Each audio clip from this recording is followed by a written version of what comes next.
Hi guys, it's your host David from S&D Explore here, and today we are going to be reading out some more scary stories from Albert's Scary Story website. So the link to the website will be in the description box below, and if you have watched the Kathy's Eyes scary story, it's by the same author, and that's all from me. Leave a like and subscribe.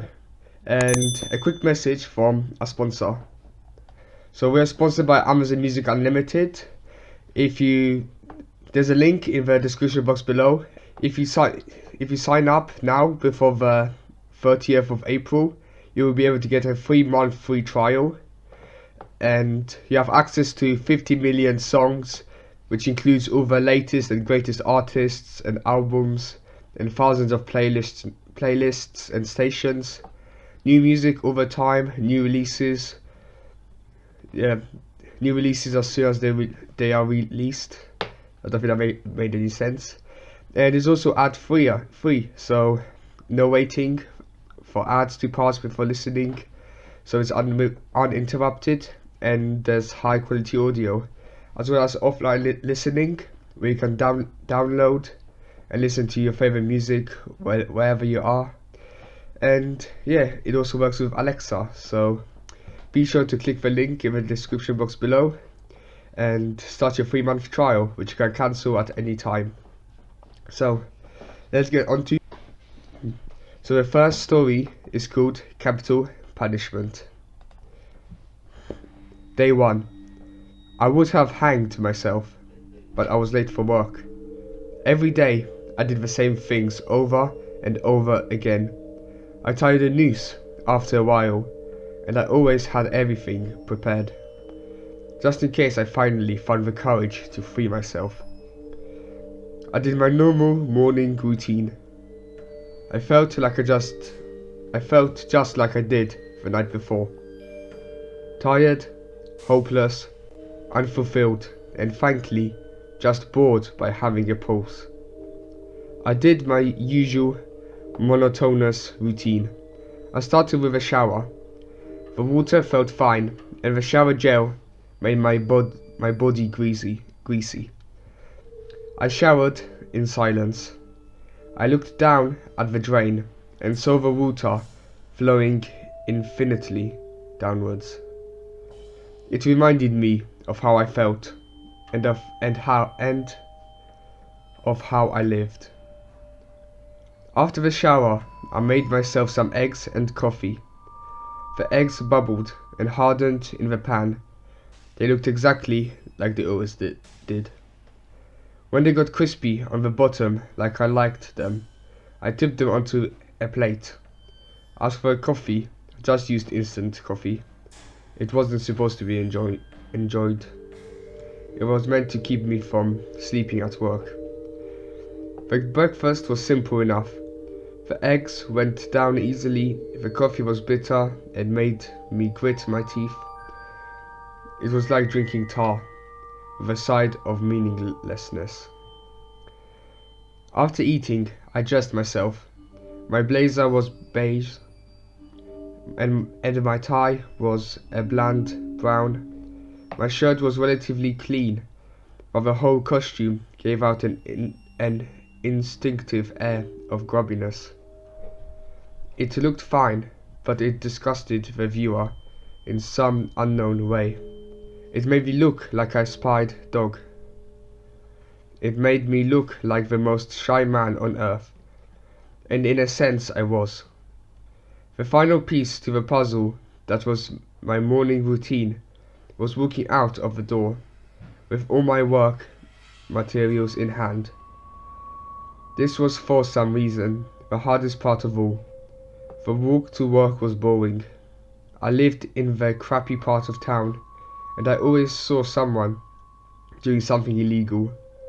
It was just the kind of thing people did when they had no money. Today, I saw a kid buying weed for an old man. It was a usual occurrence. Work wasn't far from where I lived, so I got to the door promptly. The whole place was soulless. The building was nice, but it lacked personality or substance. It lacked life. The elevator was filled with people. It felt like being clustered together under the deck of a ship, like sacks of potatoes, except these people were all animated, and they were all coughing or doing some other annoying thing that people do in elevators. I finally got out after 1,000 years. The office looked bleaker than ever. It was a uniquely lifeless husk, yet it survived in this unending state nothingness. I sat at my desk like I did every other day, and I finished my accounts as usual. It was a boring job, and the work itself was meaningless. Nobody noticed that I was late, luckily. In all honesty, I worked my ass off the whole day, but I don't think I really accomplished anything. Day 2. The work was grinding and bored me half to death. My boss walked around the stratified rows of desks as usual. He looked down at our work with skeptical eyes. His brow was perpetually darkened, and his scowl pierced your very soul. As he walked past me, I turned my head in submission, hoping that he wouldn't notice me. I got noticed, though. He leaned over onto my desk. He was uncomfortably close, and he spoke to me in his normal harshness. "Have you finished the Kulinski account?" I turned to him and saw a fire beneath his seemingly bland brown eyes. "No, Derek hasn't gotten back to me with all the numbers yet." This was a lie. I only used this excuse to get out of trouble. Mr. Terrence looked like his head was going to burst from his shoulders, but he suddenly calmed down. "It's fine. Just get it done by Tuesday." I nodded in agreement, and he walked off calmly, oddly calmly. I spent the rest of the day typing out the Kulinski account in fear. I felt a twinge of terror with every step, every creak, every slurp, every sound increased my paranoia. I was subconsciously convinced that my boss would attack me by surprise, with some sort of retribution for not completing my work on time. It never came. As the clock struck 5 and the swarm of hope-hungry workers left the office, I gave a sigh of relief, for I had worked a long and nervous day. After work, I normally went home to catch up on more work or to drink myself to sleep, but I had nothing outside of accounting to do. No one. I diverged from my normal habits and went to Jim's Slim's, the bar on the corner next to my office. The bar was grimy and unappealing. It served whiskey, and no one treated me like a nothing there, so I enjoyed its company. I took slow and unenthusiastic sips from my glass. The room was filled with noise, but it was silent in my mind. I was dancing by myself in a ballroom full of shadows, full of people that didn't understand me. It was like drinking with ghosts. Their vacant eyes showed only what they wanted these drunkards and emotional predators to see. Their illusions of joviality consumed the room. People smiled hollow smiles and hugged with no emotion. It was just boring to me. It was all so pointless. As the hours went by, I noticed one face next to me. The bar was packed with hollow joy, but there was one person that was as aware as I was. It was Derek. Derek stared into his shot of vodka. He saw his reflection in it, and I could see his pain, painted like the Mona Lisa on his face. I moved into the seat next to him, and handed him my bottle of Jack Daniels and kicked off a conversation. "What's got you down?" Derek looked up at me, his eyes filled with nothingness. You, that bastard fired me because you told him I was to blame for Kulinski's fuck up." I looked down at the ground again. Guilt came pouring into me like a flood, but he grabbed my shoulder and said something surprising. "Thank you." I was in awe. He explained further. "I hated that damned job. That rat bastard made my life a living hell. That son of a bitch treated me like garbage. At first, I was mad at you, but now I'm grateful. I'm grateful that I can finally follow my dreams." I smiled at him. It was a remarkably real one. And then he smiled back at me. That was the last time I ever saw a person express a real emotion. I walked home with a feeling of hope in my heart. Maybe I'll get fired one day. A small chuckle clawed its way out of my soul. It had been trapped deep inside me for a long time. I was chuckle-starved. That night, I slept in my tiny, worn bed, dreamed of nothing, and nothing was more relaxing than anything else. Sleeping was like dying an 8-hour death. I'd argue that it's just a preparation for when you really die. I just hope to high heaven that it's like that it's peaceful and I won't have to do any accounting there, that I'll have freedom. That's how I see death now, as freedom. Life had its joys, but wherever I was, whoever I was talking to, I was always someone's slave. I worked a hard job for nothing. I forced myself to pretend to be something I never was for my friends. Life was a performance, and I was the lead jester. Day 6. Today was a better day than normal. I accomplished a few things, and one major development took place. It was a cold day. The rain spattered at the window and made me feel like Noah on his boat. I felt like I had been chosen by God to survive, to continue the world's legacy. But what I did was small, but ended up being very important. I figured out a way to divide one account between 10 employees and made it process 5 times faster.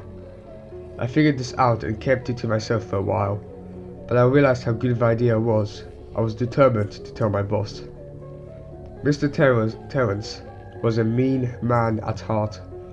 He never had a kind word to give you. I feared him in a very primal way.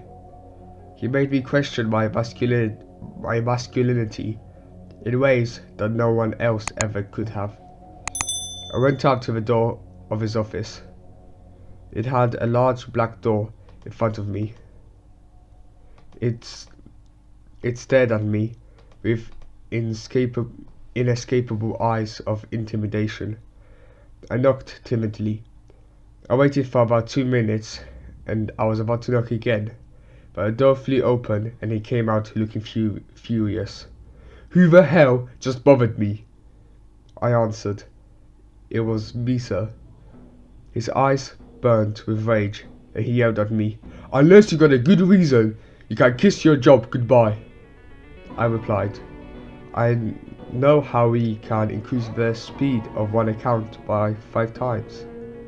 His rage turned into calm, calculated interest. He was a businessman at heart, after all. Tell me what you have." I showed him my spreadsheets and my research, and he liked my idea. "You've done a good job. I'll send this up to the higher ups. They'll love it." He smiled at me and shook my hand. I finally felt fulfilled. I finally felt I had done something worthwhile. Mr. Terrence's pride in me made me feel passion, if only for a brief while. Day 9. I quickly lost any of euphoria I felt 2 days before. It was a normal day. I felt better than usual. I even untied my noose. I came into the office. It was less quiet than usual. Everyone seemed to be celebrating something. I asked the receptionist what was going on and she answered, "We just got given 10 million. Mr. Terrence gave the company an idea that was saving millions." My heart froze. I felt the betrayal I had just experienced harshly. He had taken my idea as his own and used it to further his ambition. The right up to my floor, number 11, was a quiet one. I let my anger fester, and I was determined to do something about this, to make him pay. People all over the floor were celebrating, throwing confetti, eating food, chatting and praising Mr. Terrence. I couldn't feel any of what they were feeling. I stood out amongst them as uniquely aware of the truth, that none of this was real. I went to his office and pulled the door open. I rushed to his desk and confronted him. "Why in the high hell did you say it was yours? What the fuck is wrong with you?" He was wearing a party hat, had a full cup of whiskey on his desk. The man was so corrupt that even stealing my work made him proud of himself. He rose slowly from his chair and stood closer than I wanted. "You listen here. I am the boss here. I came up with the idea. I gave you everything."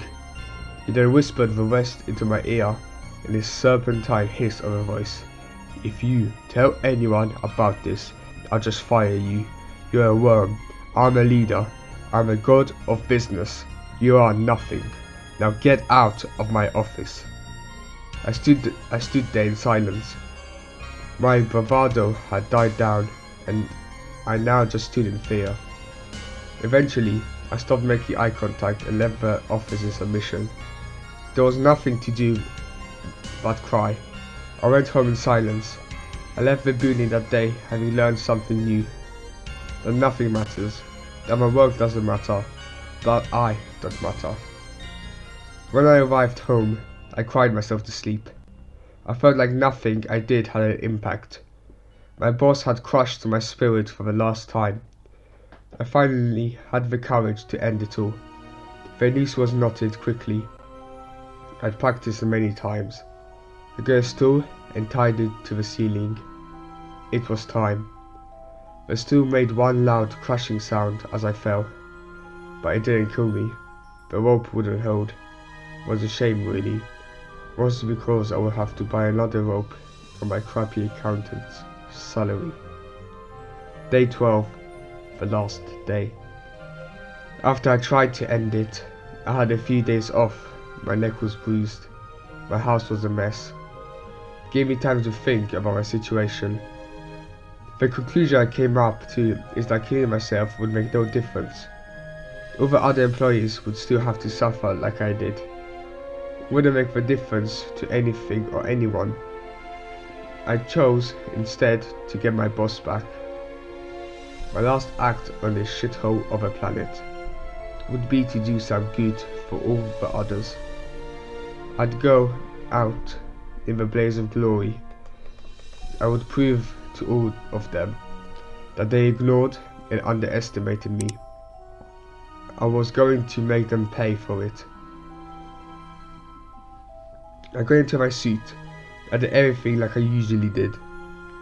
This time, I took what was left of my noose with me. I wanted to talk to Mr. Terrence before I ended him. To aid my wicked intentions, I took a detour to buy a shotgun.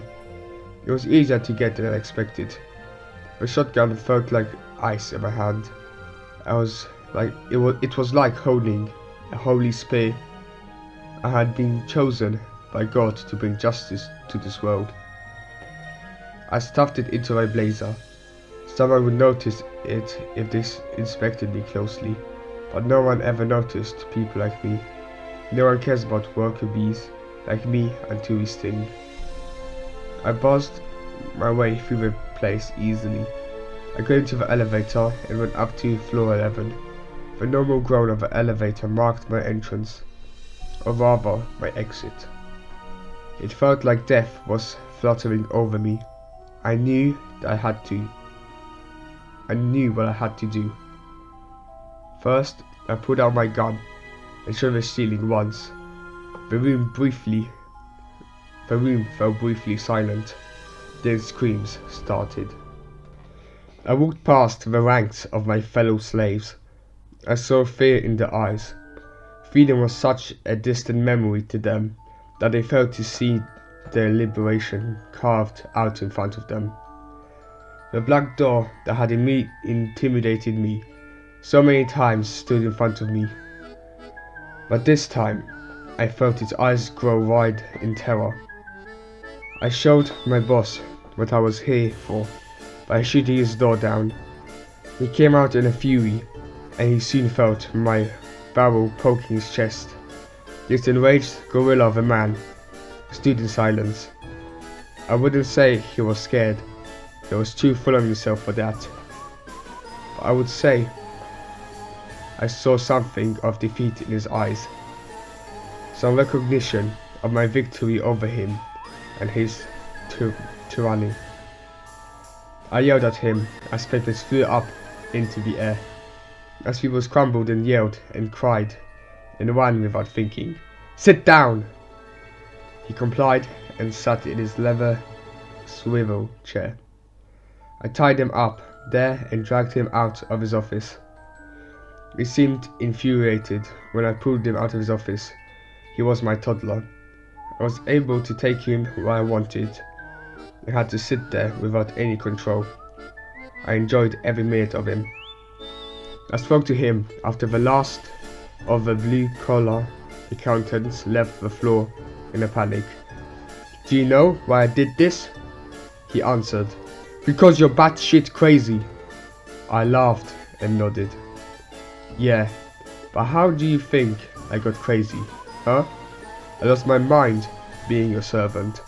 Your worm, day in and day out. You took my damn ideas and left me without a soul.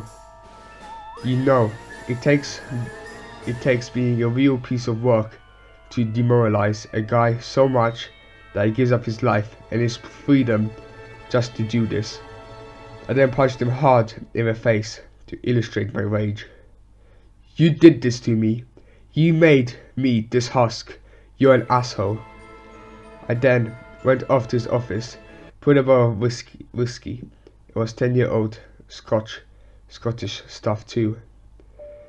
I took a massive swig, then it burned my throat in the best way possible.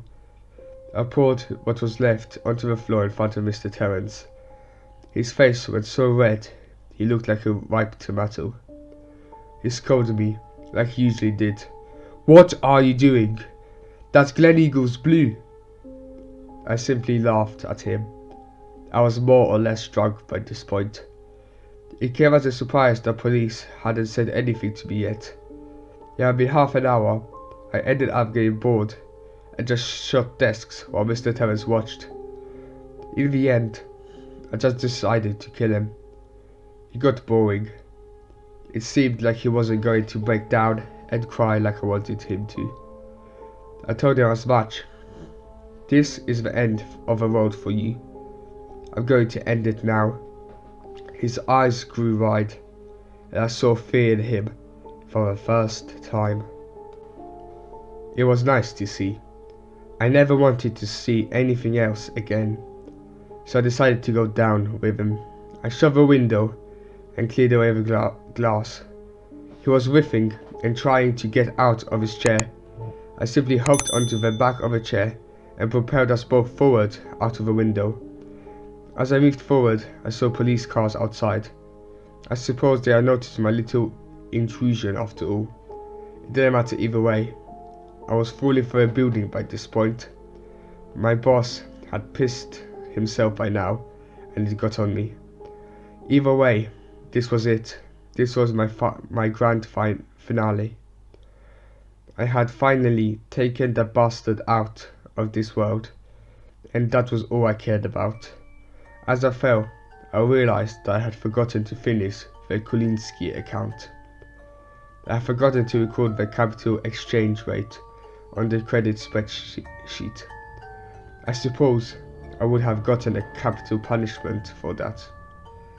This thought made me laugh as I splattered on the pavement, having finally given my boss a peace of mind. I was content with that. So that was the story called Capital Punishment. It was quite interesting, I can't lie. And yeah, I mean, I think the boss deserved it. So yeah, there'll be a link, there'll be a poll in the top right corner, and tell me if the boss deserved to die this way, if he didn't, or if you think that he should have died in a more gruesome way. I mean, he deserved it. He was an annoying person. I just don't know what to say about him. He's just a cunt. Like, I would have done the same thing, but probably killed him in a different way. But yeah, leave a comment if you enjoyed it, and leave a like, subscribe, and make sure you check out the Amazon Unlimited Music thing. I mean, you have 3 months free, which will get you all through the quarantine, so you never get bored. And yeah, and 3 months is quite a large number of months for free. So the offer is valid until the 30th of April, so you've got seven days from now, which today is the 23rd of April. And yeah, that's all from me. Have a good week.